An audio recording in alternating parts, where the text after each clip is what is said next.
അസ്സലാമു അലൈക്കും വറഹ്മത്തുള്ളാഹി വബറകാതുഹു. പ്രിയ വിദ്യാർത്ഥികളെ, രക്ഷിതാക്കളെ, സമസ്ത കേരള ഇസ്ലാം വിദ്യാഭ്യാസ ബോർഡ് 7ാം ക്ലാസ്സിലേക്ക് പുതുതായി തയ്യാറാക്കിയ ഉപപാഠ പുസ്തകത്തിന്റെ രണ്ടാമത്തെ പഠനം വായിക്കും. സത്യവിശ്വാസിയുടെ സമയക്രമം. ഇത് പറയുന്ന കാര്യങ്ങൾ സത്യവിശ്വാസിക്ക് കൃത്യമായ സമയമുണ്ട്. നിസ്കാരത്തിന്റെ കാര്യം എടുത്താലും, അതുപോലെ നോമ്പിന്റെ കാര്യം എടുത്താലും, ഹജ്ജിന്റെ കാര്യം എടുത്താലും കൃത്യമായ സമയങ്ങൾ പാലിക്കേണ്ടതുണ്ട്. ചുരുക്കത്തിൽ ഒരു സത്യവിശ്വാസം സംബന്ധിച്ചിടത്തോളം കൃത്യസമയം എന്നുള്ളത് വളരെ പ്രധാനമാണ്. അത് പാലിക്കൽ നിർബന്ധമാണ്. കാര്യം എന്നാ പറയുന്നത്, ആലോചിച്ച് നോക്കൂ. നാം സത്യവിശ്വാസികൾ എത്രമാത്രം സമയനിഷ്ഠയിൽ ജീവിക്കേണ്ടവരാണ്. നമ്മുടെ കർമ്മങ്ങളെല്ലാം സൂക്ഷ്മമായ സമയനിഷ്ഠയിൽ ബന്ധിക്കപ്പെട്ടതാണ്. ചില സമയങ്ങൾ കഴിഞ്ഞാൽ അതിന്റെ അവസരം നഷ്ടപ്പെടുന്നു. ചില സമയങ്ങൾക്ക് വേണ്ടി നാം കരുതലോടെ കാത്തിരിക്കുന്നു. നിസ്കാരത്തിന്റെ കാര്യമെടുക്കാം. ഓരോന്നിനും കൃത്യമായ സമയമുണ്ട്. പകലും രാത്രിയും എന്ന വ്യത്യാസമുണ്ട്. രാത്രി കഴിയുന്നതോടെ സുബ്ഹി നിസ്കാരത്തിന്റെ സമയമാകുന്നു. സൂര്യൻ കിഴക്കൻ ചക്രവാളത്തിൽ വെളിവാകുന്നതോടെ അതിന്റെ സമയം കഴിയുന്നു. സമയം കഴിഞ്ഞാൽ ആ നിസ്കാരം ഖളാ ആകുന്നു. നിശ്ചിത സമയത്ത് നിസ്കരിക്കൽ നമുക്ക് നിർബന്ധമാണ്. നിസ്കാരം സത്യവിശ്വാസികൾക്ക് സമയം നിശ്ചയിച്ച ഒരു നിർബന്ധ കാര്യമാക്കിയിരിക്കുന്നു എന്ന് ഖുർആൻ പഠിപ്പിക്കുന്നു. നോമ്പിന്റെ കാര്യം എടുക്കാം.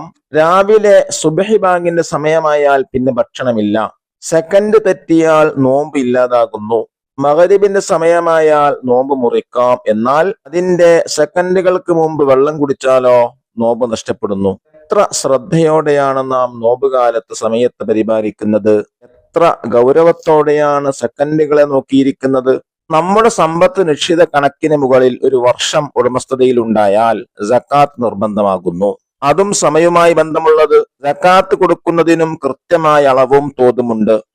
കുറഞ്ഞുപോയാൽ ബാധ്യത നിറവേറ്റില്ല. വർഷവും തോതും കൃത്യമാക്കി വെച്ച് സത്യവിശ്വാസി സക്കാത്ത് നൽകുന്നു.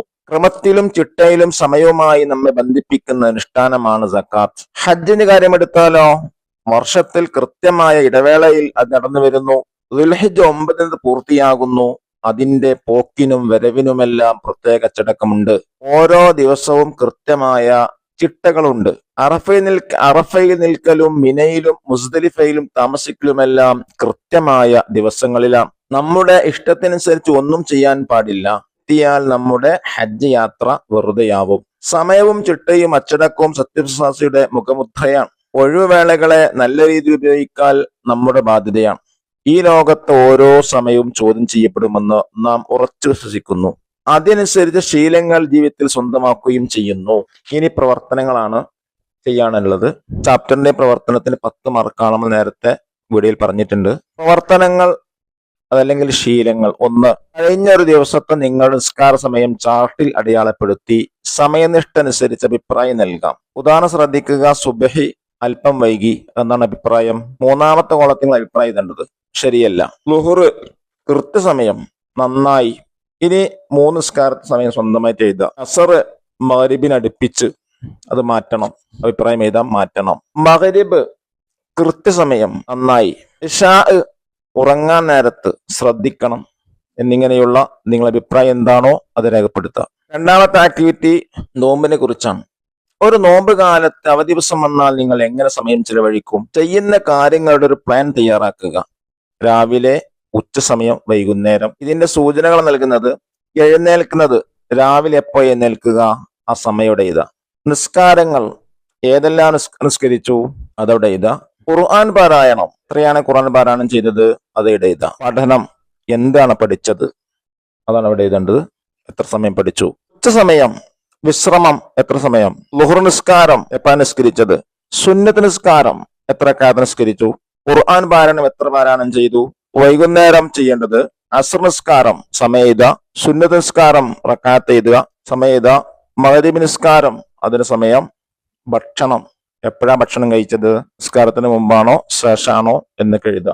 ഓരോരുത്തർക്കും വ്യത്യസ്തമായ ഉത്തരങ്ങളായിരിക്കും. ഇനി 3rd ആക്ടിവിറ്റി, ഹജ്ജിന് പോകുന്നവരെ വളരെ സമയബന്ധിതമായി കാര്യങ്ങൾ ചെയ്യണം. അവർ നടത്തിക്കൊണ്ടിരിക്കുന്ന പ്രവർത്തനങ്ങൾ സമയ ചാർട്ട് തയ്യാറാക്കുക. 3ാമതായി ഹജ്ജിനെ കുറിച്ചാണ് എഴുതാനുള്ളത്. ദുൽഹിജ്ജ് 8 മിനയിലേക്ക് പോകുന്നു. ദുൽഹിജ്ജ് 9 അറഫ സംഗമം മുസ്ദലിഫയിൽ ഇറാപ്പാർക്കൽ. ദുൽഹിജ്ജ് 10 ജംറയിലെ കല്ലേറ്, ബലികർമ്മം, തവാഫ്. ഇങ്ങനെ ചാർട്ട് അതിന്റെ താഴെ തന്നെ വൃത്തിയിൽ വരച്ചെയ്ത. അള്ളാഹു തൗഫീഖ് നൽകട്ടെ. അസ്സലാമു അലൈക്കും വറഹ്മത്തുള്ളാഹി വബറകാതുഹു.